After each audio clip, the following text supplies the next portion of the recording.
Imagina viajar para um país estrangeiro cheio de expectativas e sonhos só para descobrir que a aventura que você tanto desejou se transformaria em um pesadelo inimaginável. Jamie Pennish, natural da Pensilvânia, se viu no coração da Coreia do Sul, cercada de novos amigos e oportunidades. Porém, em uma noite fatídica de março de 2001, os estudantes da Universidade de Kinyang foram protagonistas de um mistério sombrio e perturbador. O que aconteceu com Jamie e como o intercâmbio promissor se tornou em uma verdadeira tragédia.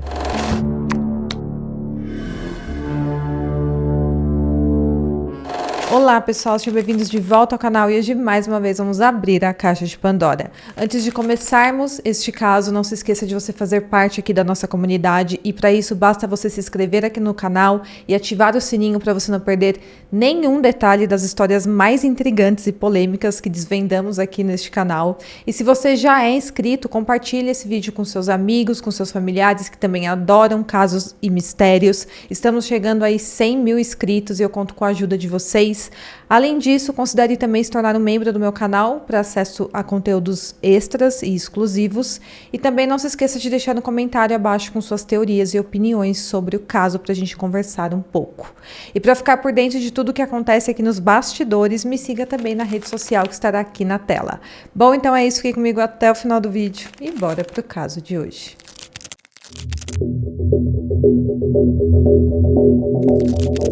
Jamie Pennish, nascida em uma pequena cidade da Pensilvânia, nos Estados Unidos, aos 20 anos tinha uma rotina muito agitada. Ela conciliava 2 graduações em antropologia e estudos religiosos, e também um trabalho de meio período. Mas ela sempre teve uma fixação por outras culturas e países. Seu sonho, desde muito nova, era conhecer o mundo. E ela realmente conseguiu economizar o suficiente para fazer um intercâmbio na Coreia do Sul. Em março de 2001, ela foi para esse país e começou a frequentar as aulas do semestre de primavera da Universidade de Kinyang, em Daegu. Nesta mesma faculdade da Coreia do Sul, havia 19 estudantes estrangeiros também fazendo intercâmbio. E eles realmente se tornaram ali um grupo de amigos. Afinal, eles dividiam o mesmo dormitório e também assistiam às mesmas aulas. Na primavera de 2001, no dia 17 de março, as comemorações do dia de São Patrício estavam se aproximando. Depois de apenas 2 semanas de aulas, um grupo de 6 alunos, incluindo a Jamie, decidiram fazer uma viagem para a capital, para Sul, para o que deveria ser uma divertida viagem de fim de semana. Então, nessa viagem foram a Kenzie Norris, de 19 anos, a Elizabeth Snyder e a Jamie Pennish, que tinha 20 anos, e também mais 5 estudantes. Era um casal finlandês, 2 estudantes holandeses e um estudante russo. Eles decidiram viajar juntos para a capital e ali eles ficariam hospedados em um hotel barato no bairro Itaeon, que é o coração do entretenimento noturno da capital, e fica bem ao lado de uma grande base militar dos Estados Unidos. Como ali era o dia de São Patrício, o dia que eles chegaram na cidade, havia uma multidão nas ruas e também muita festa e barulho. E como qualquer turista, eles visitaram o mercado de Nandeamu e também uma vila folclórica, tudo na noite de sábado. E para realmente celebrar o dia de São Patrício, a Kenzie sugeriu que eles fossem a um bar que ficava ali no bairro de Itaeon. Esse bairro é bem famoso por sua diversidade gastronômica e também a vida noturna agitada que tem ali. Isso acaba atraindo muitos turistas e visitantes o ano todo. E ali nos anos 2000 havia uma base militar dos Estados Unidos bem perto dali. E os militares frequentemente visitavam aquele bairro à procura de diversão. Naquela época havia um certo choque cultural ali na região, porque os moradores locais, tanto jovens quanto idosos, viam os estrangeiros com certa desconfiança. Eles consideravam os estrangeiros pessoas muito diferentes e estranhos demais, pessoas praticamente não confiáveis. Por causa disso, aquele bairro era considerado perigoso por muitos moradores locais. O sentimento de segurança era principalmente por causa da presença constante ali de estrangeiros. Então a comunidade coreana via aquele bairro como uma área menos desejável da capital. E naquela época era bem comum ocorrer brigas de rua, afinal ali tinha uma vida noturna muito agitada e também era comum ver pessoas bêbadas desmaiadas pelas ruas. Mesmo com toda essa fama ruim do bairro, o grupo de intercambistas estavam realmente aproveitando aquela noite. Eles estavam passeando de bar em bar, rindo, bebendo e flertando com desconhecidos, os solteiros. A atmosfera era de festa, eles estavam muito alegres e em determinado momento eles acabaram se misturando com alguns militares que também estavam festejando. Isso tornou a noite de todos muito mais animada. Em determinado momento, alguns do grupo quiseram voltar para o motel para descansar, onde eles estavam hospedados. Mas a Jamie e a Kenzie, que eram bem amigas, decidiram passar mais algum tempo naquele bar para continuar curtindo ali a noite. A Kenzie se lembra de ter visto a Jamie beijando um desses soldados militares que elas conheceram naquela noite, até que entre 1h e 4 da manhã, elas resolveram que era hora de ir embora. As meninas estavam exaustas, bem cansadas da viagem, mas os militares pareciam que não queriam que elas fossem embora. Eles pediram que elas os acompanhassem até outro bar, um deles convidou uma delas para passar a noite com ele, mas elas negaram, elas estavam cansadas e elas decidiram que era hora de voltar para o motel onde estavam hospedadas. Como eu falei, durante a estadia ali em Seoul, elas estavam em um motel bem barato, chamado Motel com Sangue, que apesar de ser muito simples, com quartos pequenos, paredes finas e de ser um prédio antigo, era o que elas poderiam pagar. Na verdade, aquele motel tinha uma reputação muito ruim, onde garotas de programa geralmente usavam para trabalho. A Kenzie relatou posteriormente que por volta das 3h15 da manhã, ela e a Jamie chegaram ao motel. A Kenzie decidiu ir com a Jamie até o quarto onde ela estava dormindo, que era o quarto 103, para se certificar que a amiga estava bem, porque elas tinham bebido muito naquela noite. A Jamie estava dividindo o quarto com a Anna, que era uma menina holandesa, e a Anna já estava dormindo quando a Kenzie e a Jamie chegaram ali. A Jamie falou que queria tomar um banho antes de dormir, e pediu que a Kenzie fizesse silêncio para que não acordasse a Anna. E aí depois que a Kenzie viu que a Jamie estava bem, ela decidiu voltar para o seu quarto, que era o quarto número 102. Porém, como a Jamie tinha bebido mais que a Kenzie, e a Kenzie não considerou aquele motel um lugar muito seguro, porque era de fato um local muito humilde, com paredes finas, sem muita segurança, ela decidiu antes de se deitar checar novamente a Jamie, para ver se ela estava bem, se estava tudo ok. Ela abriu silenciosamente a porta, que estava destrancada, do quarto 103, e ela fala que ouviu o chuveiro ligado neste momento. Ela falou que nesse momento ela imaginou que a Jamie ainda estivesse naquele banho que ela falou que tomaria. Então, ela viu que estava tudo bem e decidiu voltar para o seu quarto e dormir. Na manhã seguinte, dia 18 de março de 2001, por volta das 8 horas da manhã, no quarto 103, a Anna acordou ainda meio tonta por causa da bebedeira da noite anterior. Os planos delas para aquele dia ainda eram bem incertos. Elas não tinham decidido se iriam voltar para Taegu ou se ficariam mais tempo na capital. Mas quando a Anna se levantou da cama, ela se deparou com uma cena terrível. Ela viu uma mulher caída no chão do quarto, com o rosto coberto por uma jaqueta. Ao remover a jaqueta, ela descobriu que a mulher tinha sido brutalmente atacada e estava completamente coberta de sangue. Ela ficou em pânico nesse momento e ela saiu gritando e correu para os outros quartos dos amigos para avisá-los do que tinha encontrado. Na mesma hora, eles falaram com a recepcionista do motel e ela chamou a polícia. Quando a polícia chegou ao local por volta das 8h30 da manhã, os 6 estudantes restantes disseram que não conseguiam identificar imediatamente quem era aquela mulher que tinha tido a vida tirada naquele quarto, porque o rosto estava completamente desfigurado. Mas eles avisaram a polícia que a Jamie era a única do grupo que eles não sabiam onde estava, e que se houvesse uma tatuagem escrito United States nas costas desse corpo encontrado, isso confirmaria a identidade da vítima, que seria de fato a Jamie. E, de fato, essa tatuagem foi encontrada. A Jamie era essa mulher que estava sem vida no chão do quarto onde ela estava hospedada. A cena do crime era extremamente horrível. Ela estava sem roupas, ela estava com uma jaqueta preta no seu rosto. As suas roupas íntimas, algumas tinham sido deixadas dentro do banheiro e outras perto de onde ela foi encontrada. E sua calça também foi encontrada no banheiro e seu sutiã e suas meias foram encontradas no quarto. Havia também marcas de botas no chão.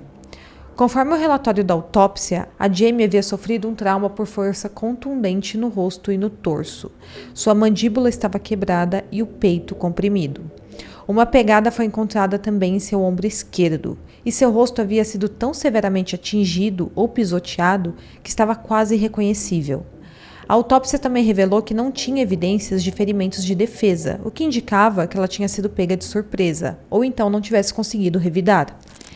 Esse nível de brutalidade levantou uma questão muito importante. Um crime dessa natureza não poderia ter sido cometido em completo silêncio. Provavelmente deveria ter gerado muito barulho no momento do crime, mas estranhamente parecia que ninguém tinha ouvido nada. As testemunhas que estavam ali afirmaram que realmente não tinham ouvido nenhum som alto durante a madrugada, ou então barulho repetidos de pancadas durante a noite. Quando a família da Jamie, especialmente sua mãe Patricia Pennett, foi informada do ocorrido, obviamente, ela foi pega completamente de surpresa com aquela notícia horrível. Ela ficou desesperada por respostas, ela queria saber o que tinha acontecido com a sua filha e eles não conseguiam acreditar que um incidente tão violento não tivesse acordado a Anna, que estava no mesmo quarto que a Jamie, ou então os outros estudantes que estavam dormindo em quartos muito próximos. Algumas das meninas até mencionaram ter ouvido uma briga durante aquela madrugada, porém ninguém chegou a verificar o que estava de fato acontecendo. A Anna, que estava dormindo naquele mesmo quarto, dividindo o quarto com a vítima, afirmou que não sabia de nada até acordado pela manhã. Isso era bem estranho. Quando questionada sobre como poderia ter dormido enquanto um crime tão violento acontecia em frente à sua cama, ela explicou falando que tinha um sono muito pesado e que naquela noite em particular ela havia bebido bastante no bar. E isso fez com que ela dormisse ainda mais pesado. A recepcionista, esposa do gerente daquele motel, relatou não ter ouvido nenhum sinal de luta naquela noite, nem nenhum grito de mulher. Mas, curiosamente, ela falou que se lembrava de ter visto um homem branco saindo do motel com sangue nas calças. Ela falou que viu aquilo, mas não pensou muito nisso. Ela presumiu que ele poderia ter sofrido algum ferimento ou pudesse ter participado de alguma briga, então ela não deu importância para aquilo no momento em que viu o homem. Mas o seu testemunho levou à criação de um retrato falado. Entre os estudantes que estavam nessa viagem, uma garota finlandesa que estava no quarto ao lado da cena do crime relatou ter ouvido a voz de um homem americano irritado. E ele dizia o seguinte: "Mas você está aqui agora." E ela fala que depois ela escutou alguns gemidos. Ela também ouviu alguém dizendo "vamos." E então ela ouviu o som dos passos de pelo menos 2 pessoas e também os gemidos de uma mulher. Ela falou que no momento que ela escutou tudo aquilo, ela chegou a acordar o namorado, mas ele falou que provavelmente os ruídos estavam vindo de outro quarto e disse que era para ela voltar a dormir. Como ela estava com muito medo de sair sozinha naquele motel esquisito, ela resolveu tentar dormir novamente e passou a madrugada toda e ninguém viu nada. Além disso, outro hóspede relatou ter visto um homem americano andando de um lado para o outro perto da porta do quarto 103, por volta das 3:30 da manhã. Já a Kenzie Snyder cooperou bastante com a investigação policial. A Kenzie era uma amiga muito próxima da Jamie. Uma evidência crucial foi uma pegada de bota Walker tamanho 9 encontrada no corpo e também na cena do crime. Esse tipo de botas Walker, é bem comum entre militares. Então essa pista levou a investigação até os soldados que as 2 amigas tinham conhecido na noite anterior. Com base nos depoimentos das testemunhas, a polícia suspeitou do envolvimento dos militares americanos nesse crime e por isso eles solicitaram a cooperação do Comando de Investigação Criminal do Exército dos Estados Unidos, para que eles fizessem ali uma investigação conjunta. Afinal, os envolvidos também eram estudantes americanos. Quando assumiram a investigação, as Forças Armadas dos Estados Unidos criticaram muito a atuação da polícia coreana. Eles falaram que eles estavam fazendo um trabalho muito ruim na coleta das evidências e também com o cuidado com a cena do crime. Os investigadores dos Estados Unidos acreditavam, inclusive, que as pegadas coletadas como se fosse do criminoso ali na cena do crime, na verdade, poderia ser da própria polícia coreana no momento em que entraram na cena do crime. Mas, infelizmente, antes que eles pudessem fazer uma análise ali da cena do crime, do quarto onde tudo aconteceu, os funcionários do motel simplesmente entraram e limparam o quarto. Ainda assim, os investigadores tinham os relatos da Kenzie, que era a última pessoa que esteve com a Jamie, a última pessoa a ver a Jamie com vida. E seu testemunho levou os investigadores na direção dos soldados americanos que elas haviam conhecido naquele bar, que era o Josh, o Nixon, o Vince, o Michael e o Kay. Porém, todos eles tinham álibis confirmados. A Kenzie falou que a Jamie havia dado ao Josh o número de telefone do motel onde elas estavam hospedadas e que elas haviam também encontrado o Vince e seus amigos na rua enquanto voltavam para o motel naquela madrugada. E ela falou que elas até acenaram para eles. Desses 5 soldados, 4 deles estavam usando botas naquela madrugada. E, inicialmente, a polícia começou a suspeitar de 2 soldados americanos que tinham estado com as meninas naquela noite. Porém, com a investigação em andamento, eles acabaram sendo inocentados, porque todos eles tinham álibis confirmados. Como eu falei, a investigação desse crime foi marcada por vários problemas. Quando as equipes forenses chegaram ao local para fazer todas as análises da cena do crime, o quarto do motel já havia sido limpo pelos funcionários, o que acabou comprometendo a preservação das evidências. A polícia coreana, que inicialmente respondeu a essa ocorrência, também não conseguiu proteger as provas adequadamente. Isso resultou na perda de várias peças importantes. Além disso, a polícia coreana chegou ao local sem uma câmera para registrar o que encontraram ali. E eles tiveram que pegar uma câmera emprestada para fotografar a cena do crime. E apesar deles terem encontrado pegadas ensanguentadas dentro do quarto, que poderiam ser do autor do crime, eles não pegaram os sapatos dos estudantes para enviar para análise do Serviço Nacional Forense. Além disso, mesmo sem sinais de agressão sexual na vítima, foi encontrado sêmen em suas roupas. Porém, os métodos de teste de DNA utilizados para esse tipo de evidência biológica estavam muito desatualizados no país. E a polícia, no final, não conseguiu nada, mesmo tendo o possível DNA de um suspeito ali na cena do crime. Um agente da polícia americana, Mark Mansfield, assumiu essa investigação. Ao revisar as fotos e as evidências, ele encontrou um crachá com o nome de um homem chamado Michael Greco, e ele estava na carteira da Jamie. O Michael também era estudante de intercâmbio na Universidade de Pyongyang, e ele tinha planejado participar dessa viagem de final de semana, mas ele acabou não indo. Porém, estranhamente, o crachá dele estava dentro da carteira da Jamie. Será que ele poderia em algum momento ter ido até a capital e ser o autor desse crime? Afinal, a esposa do gerente do motel viu um homem branco saindo com a calça suja de sangue. Os investigadores, diante dessa suspeita, foram até Taegu com essa mulher que trabalhava no motel para que ela reconhecesse o Michael Greco. Os 6 estudantes de intercâmbio que fizeram a viagem até a capital também pediram dispensa das suas aulas e eles foram embora da Coreia do Sul após todo esse crime. Mas o Michael, ele permaneceu na faculdade, ele não tinha ido embora ainda. E a testemunha, essa mulher que viu aquele homem, estava 99% certa de que o Michael era o homem que ela havia visto com as calças sujas de sangue naquela noite. O Michael, diante disso, foi chamado para passar por um teste do polígrafo e ele falhou. Isso fez com que aumentasse ainda mais a suspeita sobre ele. Porém, o seu colega de quarto da faculdade e também os pais desse colega forneceram um álibi que acabou inocentando. Então não tinha como ele estar na capital na madrugada dos fatos. Enquanto estava reexaminando cada detalhe do caso, o agente Mark começou a suspeitar da Kenzie, a amiga que havia voltado para o motel com a Jamie naquela noite. Ele encontrou várias inconsistências no seu depoimento. Isso porque, segundo a Kenzie, naquela madrugada, quando ela saiu do quarto da amiga pela primeira vez, a Jamie estava de sutiã e calcinha ao lado da banheira, pronta para entrar no banho. Então a Kenzie falou que a Jamie já tinha tirado a camiseta e a calça.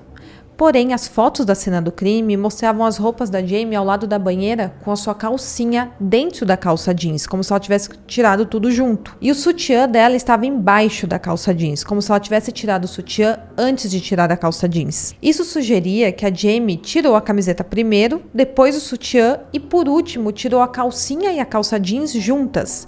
E isso contradizia a versão da Kenzie. Além disso, a alegação da Kenzie de ter visto o Vince e seus amigos no caminho de volta para o motel foi negada por eles. O dono do bar também afirmou que as meninas saíram do bar às 2h30 da manhã e não às 3h15, como a Kenzie havia alegado. E a questão era, o que a Kenzie estava fazendo nesses 45 minutos que faltavam na sua história? Os relatórios policiais indicaram que, quando eles chegaram ali na cena do crime, a banheira e o chão do banheiro estavam completamente secos, então não parecia que ninguém tinha tomado banho naquela noite. Isso era bem estranho, uma vez que a Kenzie havia dito que a Jamie tinha tomado banho naquela madrugada e tinha até escutado o barulho do chuveiro ligado. Isso aumentou ainda mais a desconfiança em relação a Kenzie. E para confirmar essa alegação, os investigadores fizeram um teste para ver quanto tempo demorava para a água secar naquele banheiro. E durante as 5 ou 6 horas que demoraram para encontrar a Jamie sem vida vida, foi confirmado que não seria tempo suficiente para a água secar completamente.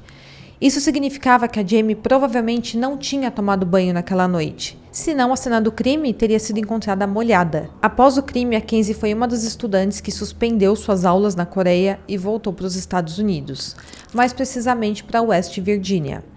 Ela visitou seus parentes e também seu irmão e depois passou 6 semanas na Holanda visitando a Anna, a colega de quarto da Jamie. O investigador Mark cogitou que essa visita pudesse ter sido uma tentativa de intimidação ou até mesmo que elas estivessem de conluio. Então elas poderiam estar combinando suas versões dos fatos para que nenhuma das duas fossem acusadas. Nessa altura já fazia quase um ano que o crime tinha acontecido e o FBI decidiu ajudar nas investigações. Eles então chamaram a Kenzie para ajudá-los novamente com novas pistas. Eles a chamaram como se ela fosse considerada apenas uma testemunha do caso e que precisaria da ajuda dela com algumas dúvidas que eles estavam tendo. Mas na verdade eles queriam mesmo era interrogá-la como uma suspeita. 3 agentes do FBI convidaram a Kenzie para um quarto de hotel onde eles estavam hospedados ali em Virgínia e ali eles queriam fazer com que ela confessasse o crime. No primeiro dia de interrogatório, a Kenzie disse que se sentiu muito bem, que ela foi muito bem tratada por eles. Porém, no segundo dia, ela disse que começou a ser bombardeada por várias perguntas. E ali, eles finalmente deixaram claro para ela que ela era a principal suspeita do crime. Durante o interrogatório, os investigadores apontaram todas as inconsistências que foram encontradas nos depoimentos anteriores dela, como, por exemplo, a questão do banho da Jamie, que parece ser uma mentira, e sobre também a questão das roupas, que a Kenzie tinha falado que tinha visto a amiga de calcinha e sutiã, mas supostamente isso parecia ser impossível pela posição em que as roupas estavam nas fotos que foram tiradas. Uma coisa que os investigadores estavam suspeitando nessa altura era que a Jamie e a Kenzie mantinham um relacionamento romântico. E talvez alguma desavença dessa natureza tenha sido a motivação do crime. A Kenzie conta que chegou um ponto no interrogatório que ela começou a adaptar suas memórias com aquilo que os agentes do FBI queriam ouvir dela. Isso não é algo tão incomum assim de acontecer em casos criminais. Tem muitas pessoas que são interrogadas e acabam se confundindo com suas próprias memórias depois de muita pressão da polícia. E a Kenzie disse que foi isso que aconteceu com ela. Após horas de pressão, ela pediu algum tempo para descansar e nesse momento ela saiu e voltou depois de 2 horas e perguntou se ela poderia contratar um advogado. Eles falaram que ela poderia sim, mas isso significava que ela não estava querendo cooperar com as investigações. Então, finalmente, ela confessou o crime. A Kenzie contou que depois de passar a noite naquele bar em Taeyon, ela e a Jamie retornaram para a hospedagem por volta das 3 horas da manhã, e elas foram as duas direto para o quarto 103. Elas verificaram que a Anna estava dormindo, então elas foram direto para o banheiro, e ali elas começaram a se relacionar. Após alguns momentos de intimidade, a Jamie tentou tirar as calças da Kenzie e tocar na parte de trás dela. Esse gesto, segundo a Kenzie, teria desencadeado uma memória traumática de infância envolvendo o seu pai, fazendo com que a Kenzie tivesse um acesso de fúria. Então ela atacou a Jamie. Ela falou que a Jamie caiu para trás e ela, movida pela raiva, a arrastou para fora do banheiro e pisou brutalmente em seu rosto. Ela falou que quando voltou à sua consciência, ela viu o que havia feito e ficou muito assustada. Ela então, antes de sair do quarto, cobriu o rosto da Jamie e voltou para o seu quarto e dormiu. A Kenzie disse que tinha 2 lembranças conflitantes sobre esse momento. Uma em que ela tinha tirado a vida da Jamie e outra memória em que simplesmente ela não tinha feito nada, tinha chegado do bar e tinha ido para o seu quarto dormir. Sem saber qual era a memória verdadeira, a Kenzie confessou que a lembrança de ter tirado a vida da Jamie era a real. Então ela confessou o crime. A família da Jamie ficou chocada ao ouvir essa história toda da Kenzie de um suposto relacionamento entre as duas e eles falaram que aquilo não fazia o menor sentido. Eles negaram tudo isso, acharam tudo um absurdo e eles falaram que a Jamie estava noiva antes de ir para a Coreia do Sul. Então ela jamais se envolveria em um relacionamento com a Kenzie. Inclusive, quando a Jamie foi enterrada, ela ainda estava usando seu anel de noivado. Ainda assim, após essa confissão, os investigadores voltaram para a Coreia e em fevereiro de 2002 foi emitido um mandado de prisão. A Kenzie se tornou a primeira mulher americana a ser extraditada para a Coreia do Sul para ser julgada por um crime. Porém, depois disso, ela passou a alegar que havia mentido no seu interrogatório e que as acusações e a pressão da polícia a forçaram a confessar algo que ela não tinha feito. Mesmo assim, a Kenzie foi acusada e, se condenada, ela enfrentaria 15 anos de prisão. O julgamento começou em dezembro de 2002 e a Kenzie lutou por sua inocência no tribunal. Ela alegou que sua confissão foi obtida sob muita pressão. Além das declarações da Kenzie, o Tribunal Distrital de Seoul também examinou as evidências do caso, que dificilmente apontavam para Kenzie como a culpada. Apesar da sua confissão, várias evidências apontavam para a possibilidade de um outro autor do crime. Afinal, quem era aquele homem branco visto pela esposa do gerente do motel com as calças manchadas naquela madrugada? Quem era o homem também que tinha sido visto em frente ao quarto 103? Além disso, sangue masculino do tipo B foi encontrado na maçaneta da porta do quarto. E também vestígios de sêmen foram encontrados no corpo da Jamie. Além disso, aquela estudante finlandesa do quarto ao lado tinha escutado a voz de um homem irritado naquela madrugada. Além disso, a interpretação ali das fotos das roupas da Jamie poderia variar bastante, porque ao contrário do que a Kenzie havia declarado inicialmente, é possível que a Jamie tenha se vestido rapidamente ao ouvir alguém batendo na porta e em seguida poderia ter se despido novamente, como indicava ali nas fotos. Além disso, a falta de vestígios de um banho ali na banheira do quarto do motel poderia ser atribuída também ao autor do crime. Ele poderia ter tentado limpar suas impressões digitais e também o sangue que ficou ali e ter usado um pano que realmente foi encontrado perto do corpo para secar toda a cena do crime. Além disso, não havia sangue nas roupas da Kenzie e também não tinha qualquer indício que as duas estavam vivendo um romance. A defesa da Kenzie trouxe o Richard Liu, um especialista em condenações injustas, como testemunha. Ele argumentou que as técnicas de interrogatório utilizadas pelos investigadores poderiam sim ter levado a Kenzie a duvidar da sua própria memória e fazer ali uma confissão falsa. Diante disso tudo, em 19 de junho de 2003, o juiz rejeitou a confissão da Kenzie. Ele afirmou que não havia qualquer outra evidência que indicasse que ela era a autora do crime. Como resultado, a Kenzie foi absolvida e considerada inocente. Em novembro de 2003, o Tribunal Superior de Seoul revisou o caso e novamente o juiz declarou a confissão inadmissível. Ele observou que as evidências encontradas na cena do crime indicavam que quem havia feito aquilo tinha sido um homem e não uma mulher. Desde então, a Kenzie e seus advogados tentaram processar o FBI. E ela tem aparecido em programas de televisão para tentar compartilhar ali sua versão dos acontecimentos e contar toda a pressão que ela sofreu. Um cientista forense e criador de perfis criminais da Califórnia chamado Brent Turvey considerou a investigação deste caso muito falha. Ele revisou todo o relatório da autópsia e algumas fotos da cena do crime e ele criticou severamente os métodos de coleta das evidências. A polícia coreana levou 2 peças de evidências coletadas na cena do crime no mesmo saco, que era a jaqueta preta e também um pullover marrom. Segundo Turvey, é errado coletar roupas da cena de um crime e colocá-las todas juntas no mesmo recipiente, ou então no mesmo saquinho. Ele diz que cada peça de roupa, cada sapato, cada meia deve ser coletado separadamente e que nunca, jamais deve colocar 2 itens no mesmo saco. A colega de quarto da Jamie disse que a jaqueta estava cobrindo completamente o rosto dela e também 2 outras testemunhas disseram que se lembravam de ter visto o rosto dela completamente coberto por essa jaqueta preta. Mas estranhamente, a jaqueta não é vista no rosto da Jamie em várias fotos tiradas da cena do crime. Em algumas fotos, a jaqueta é vista perto do corpo e não em cima do rosto dela. Então, ou a cena do crime tinha sido adulterada ou alguém ali estava mentindo. E isso era um fator determinante, porque geralmente quando alguém conhecido tira a vida de outra pessoa, para evitar o remorso, o criminoso cobre o rosto da vítima. Ele também disse que os investigadores precisavam ter focado mais na colega de quarto da Jamie. A Ana, a colega de quarto, disse após alguns anos, em uma entrevista, que se lembrava da porta do quarto do motel se abrindo e fechando em algum momento ali da madrugada. Ela também disse que se lembra de alguém tocando em seu ombro. Mas estranhamente, ela não se lembra de ter visto a Jamie ser brutalmente atacada do lado da sua cama.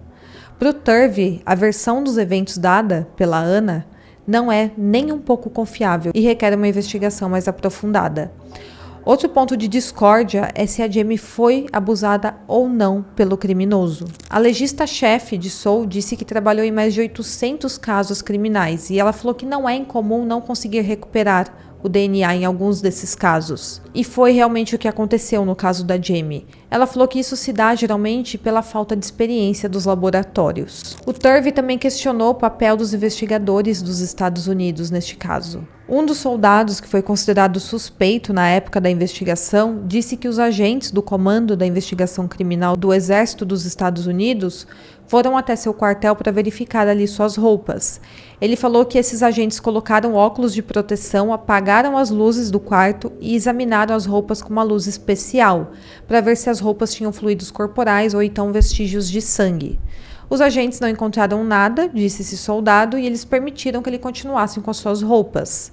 O Turvey falou que essa técnica de análise é ridícula e demonstra o péssimo nível de treinamento em ciência forense por parte desses agentes. Isso porque as roupas desse suspeito deveriam simplesmente ter sido levadas e enviadas para um laboratório para uma análise profunda, porém isso não foi feito.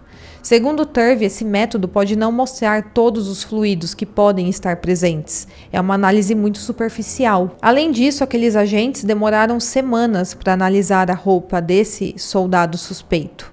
E atrasar a coleta de evidências em um caso criminal torna a análise mais suscetível a erros. No final, o mistério em torno da morte da Jamie permanece sem solução até hoje. Em meio a todas essas incertezas, ainda há um fio de esperança de que o caso da Jamie um dia seja resolvido, trazendo finalmente encerramento e justiça para esse caso. Agora eu quero saber a sua opinião. Quem você acha que está mentindo nessa história e quem é o verdadeiro culpado? Deixa aqui nos comentários, eu espero muito que vocês tenham gostado e até o próximo vídeo.